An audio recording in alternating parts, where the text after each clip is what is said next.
बच्चों, इलेक्ट्रोडायनेमिक्स की दुनिया में जो चार इक्वेशंस हैं जिनको हम लोग मैक्सवेल्स इक्वेशन के नाम से जानते हैं, जो कि इक्वेशंस क्या क्या हैं आप लोग पढ़े होंगे तो आइडिया होगा। मैक्सवेल्स इक्वेशन, तो मैक्सवेल इक्वेशन में एक आपका जो है, जो इलेक्ट्रोस्टैट में आप लोग पढ़ते हैं, E dot d s over a close surface equal to होता है क्लोज सरफेस से enclose total charge divided by epsilon naught, और इसी को हम लोग बोलते हैं गॉस लॉ। ये आपका पहला इक्वेशन। और दूसरा जो है आपका गॉस लॉ ऑफ मैग्नेटिज्म, जिसको हम लोग बोलते हैं B dot d s over a close surface, जो होता है जीरो के बराबर। और थर्ड वाला आपका है एम्पियर्स लॉ से, जिसको जानते हैं हम लोग B dot d l over close loop, ये आपका होता है म्यू नॉट। तो पहले तो एम्पियर ने दिया था म्यू नॉट आई, बट बाद में इसमें मैक्सवेल का करेक्शन आया था, जिसमें उसने बताया था कि आई की जगह पे आई सी प्लस आई डी होता है, कंडक्शन करंट और प्लस डिस्प्लेसमेंट करंट। ये आपका एम्पियर्स लॉ है। और फोर्थ नंबर है जिसको फैराडेज लॉ बोलते हैं, E dot d l over close loop, ये होता है आपका मैग्नेटिक फ्लक्स का derivative with respect to time. तो ये जो चार इक्वेशन है, इन्हीं चार इक्वेशन को हम लोग मैक्सवेल्स इक्वेशन के नाम से जानते हैं। और ये जो चारों इक्वेशन है, इनको इलेक्ट्रोडायनामिक्स की दुनिया का एक बेस माना जाता है। आपका पूरा का पूरा इलेक्ट्रोस्टैट, मैग्नेटिज्म, इवन जो मॉडर्न ऑप्टिक्स है, वो सारा इन्हीं पर चारों इक्वेशन के इर्द गिर्द घूमता है। तो इसमें से जो सबसे पहला इक्वेशन मैंने लिखा है, जिसको हम लोग गॉस लॉ जानते हैं, आज हम लोग इसको इसका जो डेरिवेशन है, मतलब हमारे जो अंडरस्टैंडिंग से, जो इंटरमीडिएट लेवल पर 10+2 लेवल पर जो इसका एक अच्छा डेरिवेशन जो हम लोग कर सकते हैं, उसको हम लोग देखेंगे। ठीक है, तो चलिए मैं आपको गॉस लॉ का डेरिवेशन बताता हूँ। तो गॉस लॉ का डेरिवेशन करने से पहले कुछ एक दो बात है जो आपको समझ में आना चाहिए, या मैथमेटिक्स की चीज़ें हैं वो, लेकिन वो आपको पता होगा तो डेरिवेशन करने में या उसको समझने में आपको आसानी होगी। तो वो चीज़ मैं आपको पहले बता देता हूँ, और वो है आपका सॉलिड एंगल। तो सॉलिड एंगल आपको पहले समझ में आना चाहिए। तो आपने पढ़ा होगा या कभी देखा होगा, तो सॉलिड एंगल क्या होता है। जैसे मान लीजिए कि आपके पास कोई भी, इसका मैं बहुत फिजिकल मीनिंग क्या है इस पे मैं चर्चा ना करके, जो इसका मैथमेटिकल जो सिनेरियो है, मैं आपको बताऊंगा कि एक्चुअली में सॉलिड एंगल मैथमेटिकली क्या होता है।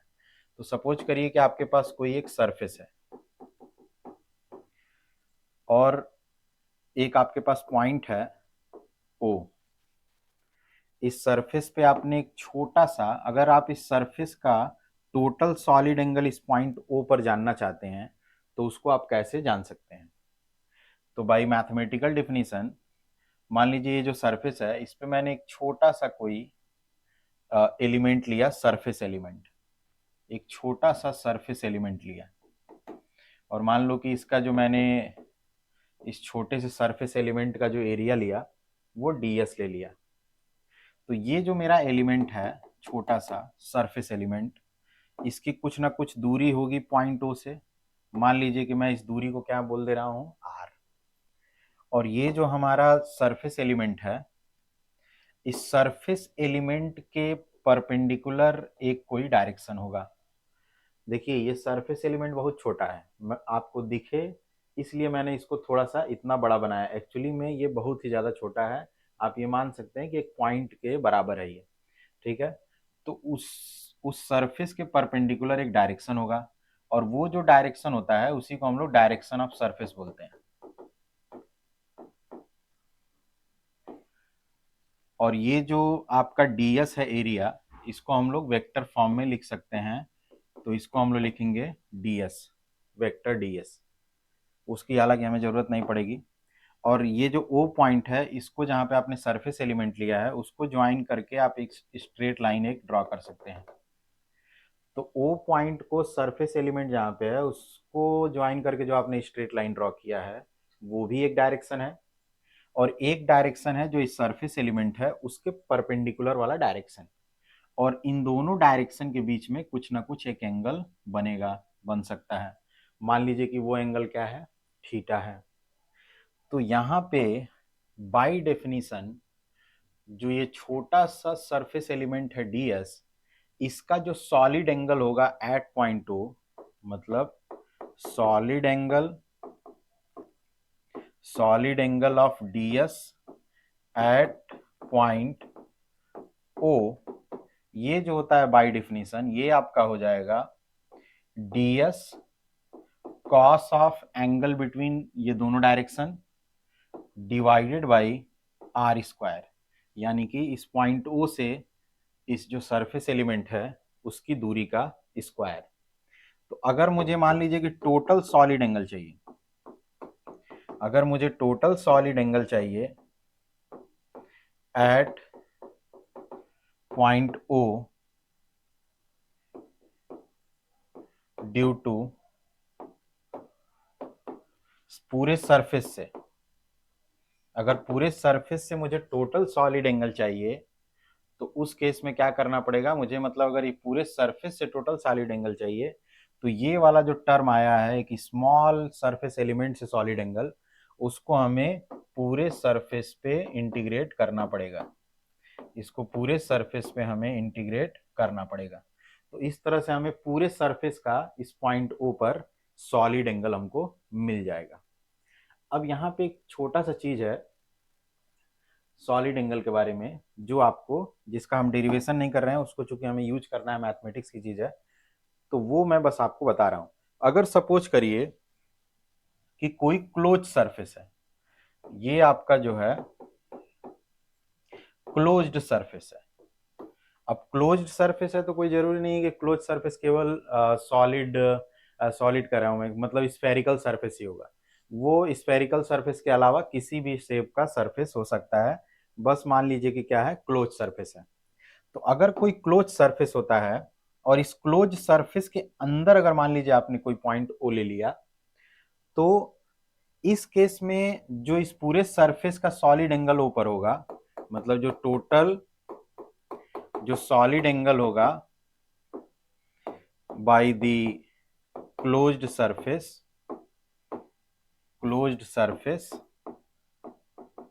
एट पॉइंट ओ, ये आपका 4 पाई स्टे रेडियन होता है। यानी कि मेरा कहने का क्या मतलब है कि अगर कोई क्लोज सरफेस होगा तो अगर उसके अंदर कोई पॉइंट है, उस पर अगर आप टोटल सॉलिड एंगल देखेंगे due to this close surface, तो वो जो आपका आएगा वो कितना आएगा, 4 पाई के बराबर आएगा। लेकिन वहीं पे अगर बाहर कोई पॉइंट है, इस क्लोज सरफेस के बाहर कोई पॉइंट है और उस पर अगर टोटल सॉलिड एंगल आप देखेंगे तो वो जो सॉलिड एंगल आएगा वो 0 आ जाएगा। ठीक है, तो पहले ये हमें समझना जरूरी है। तो अभी आपको मैंने बस ये बताया कि सॉलिड एंगल क्या होता है। ठीक है, और वो जो इंपॉर्टेंट रिजल्ट है सॉलिड एंगल के बारे में, उसको मैं एक बार आपको यहाँ पे मैं लिख देता हूँ। ठीक है, तो इंपॉर्टेंट रिजल्ट मैंने क्या बोला एक्चुअली में, कि जो टोटल सॉलिड एंगल होता है,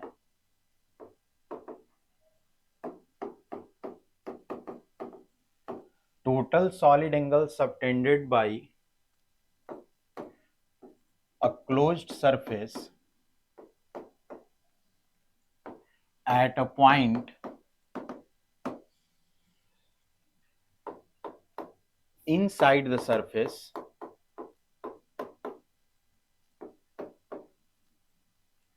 is equal to 4 pi stay radian। तो मैं आपको एक बार और दिखा देता हूं। जब अभी यहाँ पे हम लोग कर रहे थे कि किसी भी सरफेस से टोटल अगर सॉलिड एंगल हमको चाहिए था किसी पॉइंट पर, तो हम क्या कर रहे थे, ds cos theta divided by r square कर रहे थे हम, d s cos theta divided by r square. तो अगर मैं यहाँ पे ये मैंने बोला है कि जो टोटल सॉलिड एंगल होगा किसी भी पॉइंट पर due to a close surface at a point inside the surface या इनक्लोज्ड बाय द सरफेस, वो कितना होगा, 4 पाई स्टेरेडियन होगा। यानी कि अगर मान लीजिए कि मेरे पास कोई क्लोज सरफेस है और इस क्लोज सरफेस के अंदर पॉइंट ओ है, तो अगर पॉइंट ओ पर मैं सॉलिड एंगल निकालूंगा तो यानी कि d s cos theta divided by r square अगर मैं निकालूंगा इस पूरे क्लोज सरफेस से,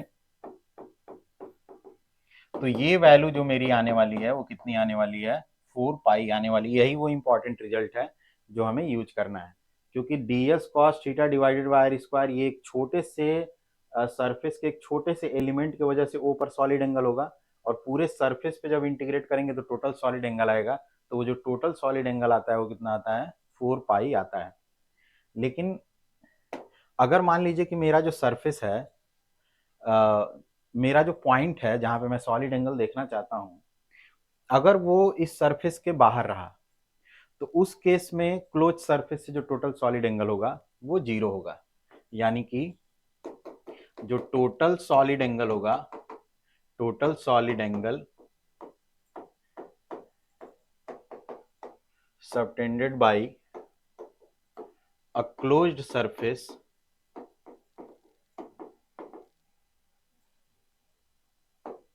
at a point outside the surface, वो जो होता है वो 0 होता है। तो ये भी एक इंपॉर्टेंट रिजल्ट है जो कि हम गॉस लॉ के डेरिवेशन में यूज करेंगे। तो मैं फिर से समराइज कर दे रहा हूं जो दो इंपॉर्टेंट रिजल्ट है जो हमें यूज करना है।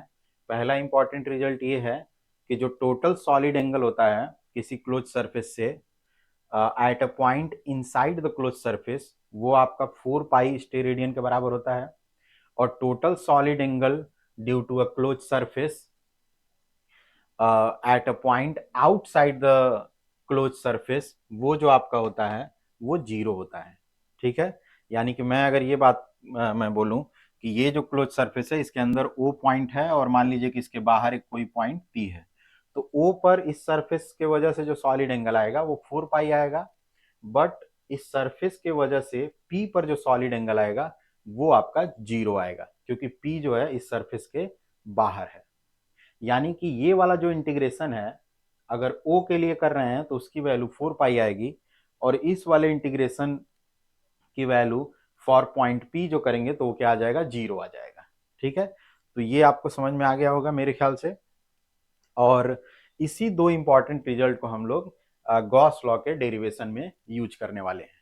ठीक है, तो इसको एकदम अच्छे से देख लीजिए आराम से, फिर हम लोग आगे गॉस लॉ को अब हम लोग डेराइव करेंगे। तो आइए अब गॉस लॉ के डेरिवेशन पे हम लोग चलते हैं। तो सबसे पहले जो गॉस लॉ है वो क्या बोलता है कि जो टोटल, गॉस लॉ क्या बोलता है कि total electric flux through a closed surface is q in times 1 by epsilon not. यानी कि जो ये E डॉट डी एस होता है किसी क्लोज सरफेस के लिए, ये होता है आपका कि उस क्लोज सरफेस के अंदर कितना चार्ज है डिवाइडेड बाई एप्सिलॉन नॉट। यानी कि अगर ये क्लोज सरफेस है, मान लीजिए कि इसके अंदर एक चार्ज Q1 है, एक चार्ज Q2 है, एक चार्ज Q4 है और एक बाहर है कोई Q3 चार्ज, तो हमारा जो ये क्लोज सरफेस है इससे जो टोटल फ्लक्स हो जाएगा इस क्लोज सरफेस से वो क्या होगा कि इसके अंदर कितना चार्ज है डिवाइडेड बाई एप्सिलॉन नॉट। यानी कि इसके अंदर जो चार्ज है वो कौन सा है, Q1 है, Q2 है और Q4 है।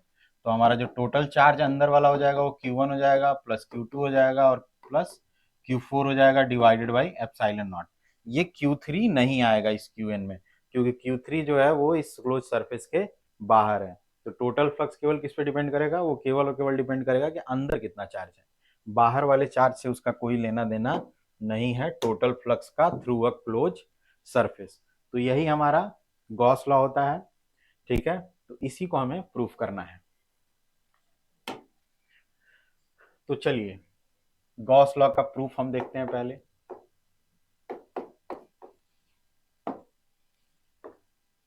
तो सपोज करिए कि ये मेरा कोई क्लोज सरफेस है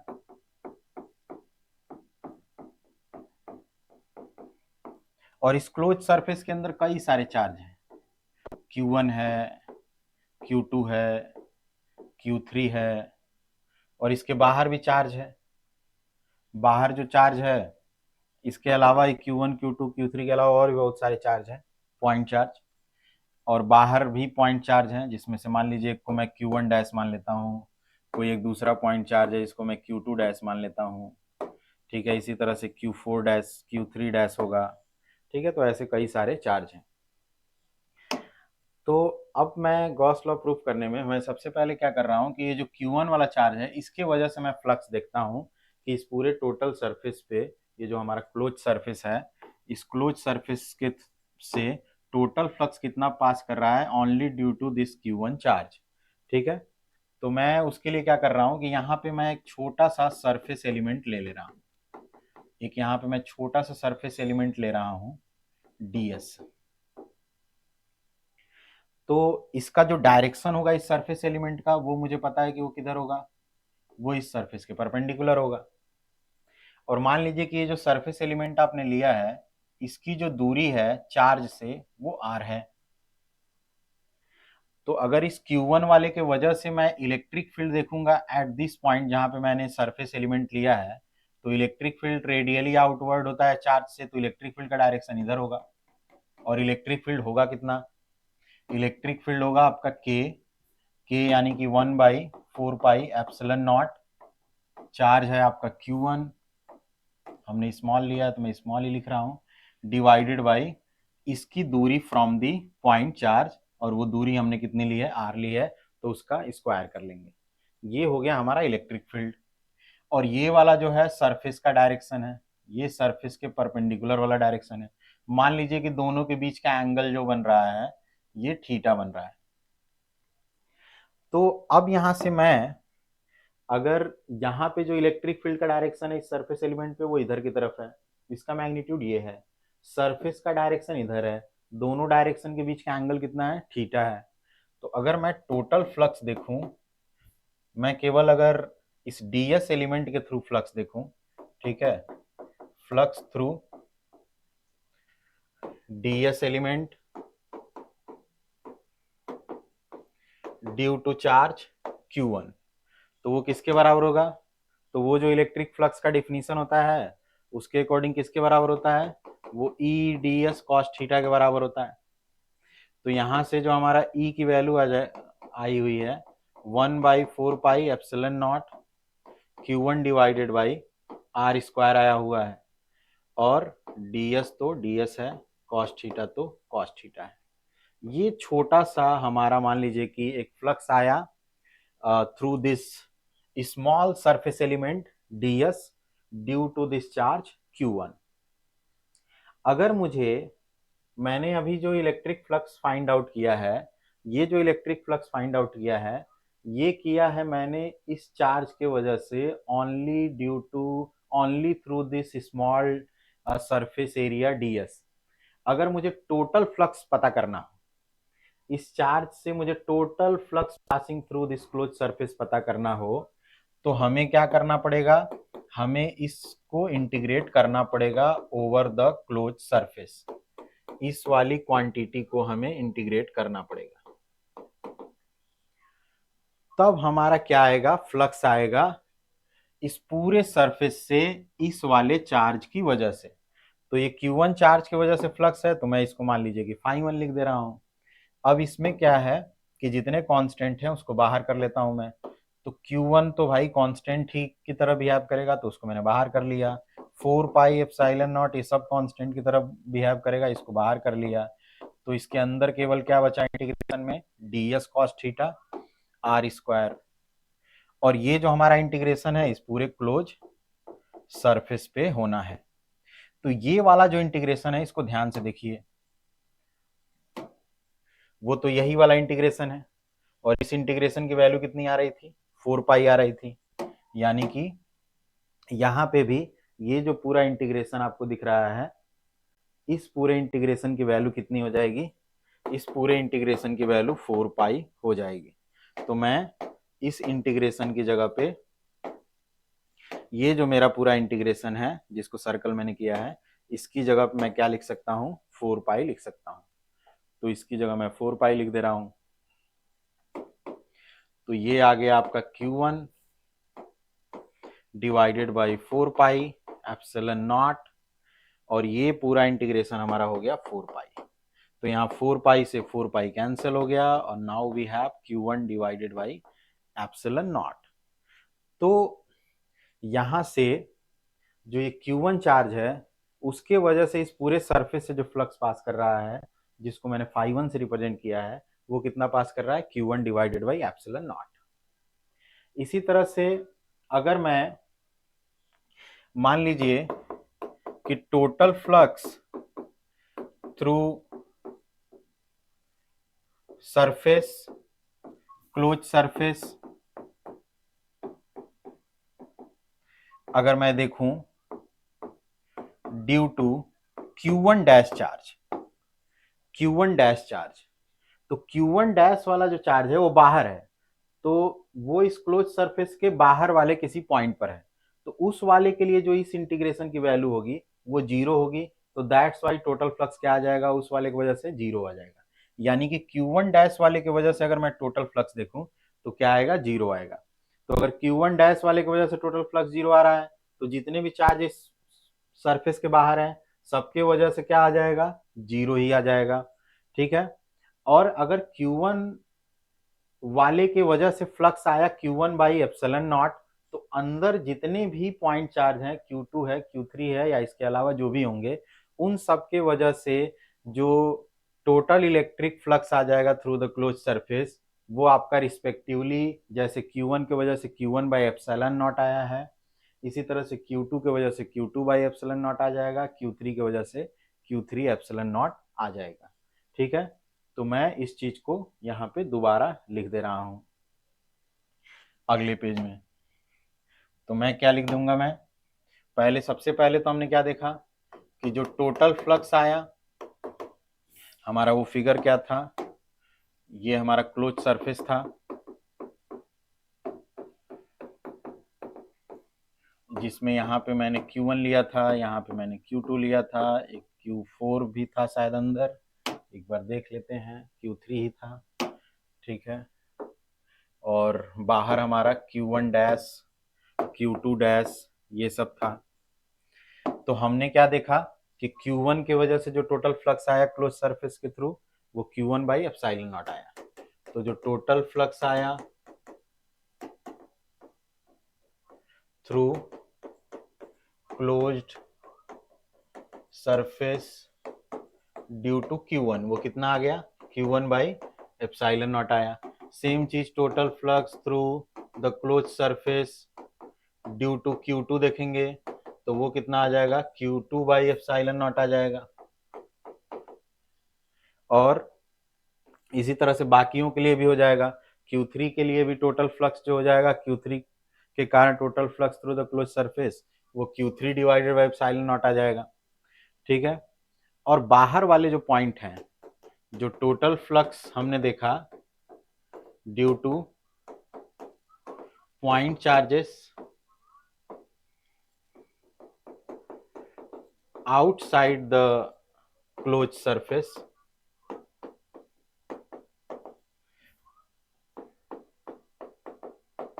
वो आ गया हमारा जीरो। ठीक है।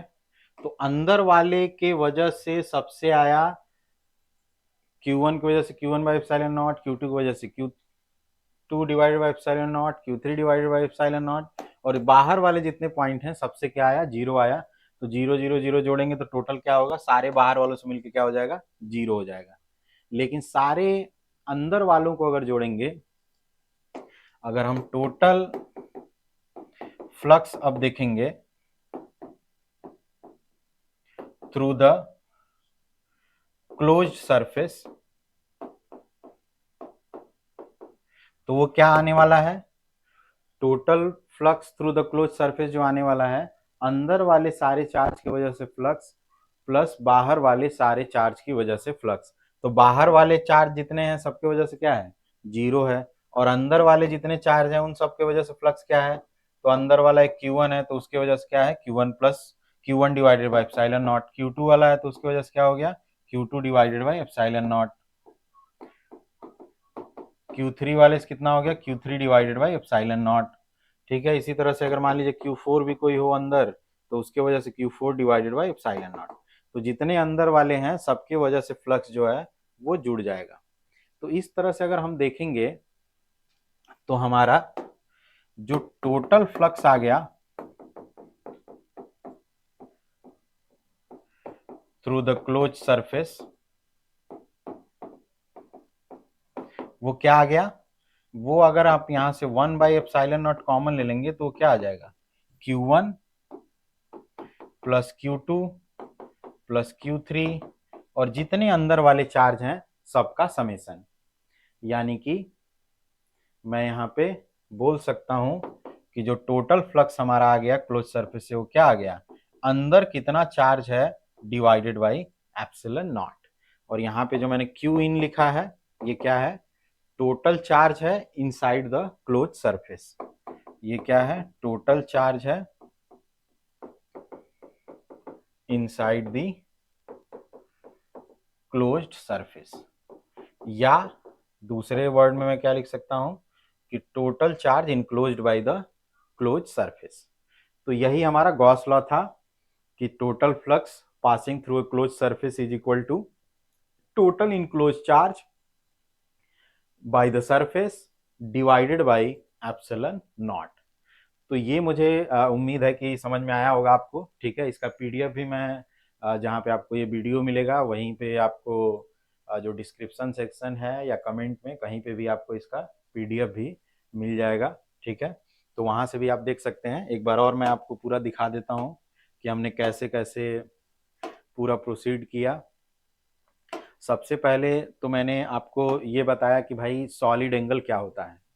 ठीक है, और सॉलिड एंगल में दो चीज इंपॉर्टेंट था जो कि हमने यूज किया।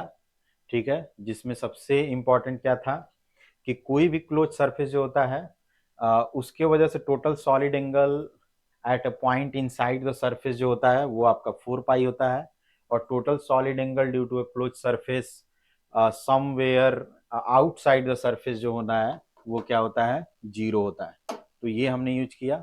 फिर आपको सीधे सीधे हम लोग प्रूफ पे आए थे, और उसमें आपको मैंने बताया था एक सरफेस लिया था, इसमें कुछ चार्ज अंदर कुछ चार्ज बाहर लिया, और अंदर वाले किसी एक पॉइंट की वजह से हमने टोटल फ्लक्स देखा। तो वो कितना आया था, वो उस चार्ज की value divided by epsilon not के बराबर आ गई थी, और बाहर वाले किसी पॉइंट चार्ज की वजह से जो टोटल फ्लक्स आ गया था वो जीरो आ गया था। ठीक है, तो इस तरह से हमने टोटल फ्लक्स जब देखा क्लोज सरफेस की वजह से, क्लोज सरफेस के थ्रू, तो बाहर वाले सारे चार्जेस की वजह से जीरो आ गया, और अंदर वाले चार्जेस की वजह से वो कितना चार्ज है डिवाइडेड बाई एप्सिलॉन नॉट आ गया सबकी वजह से रिस्पेक्टिवली। तो टोटल फ्लक्स इस तरह से क्लोज सरफेस से क्या हो गया, total charge inside the close surface divided by epsilon naught. तो इसको आप एक दो बार देखिए और बिल्कुल ये समझ में आना चाहिए। किसी भी तरह का अगर प्रॉब्लम भी है आपको तो कमेंट में बता भी सकते हैं, उसके लिए मैं सेपरेट वीडियो भी उस समस्या को क्लेरिफाई करने के लिए मैं एक और वीडियो बना सकता हूँ। Thank you.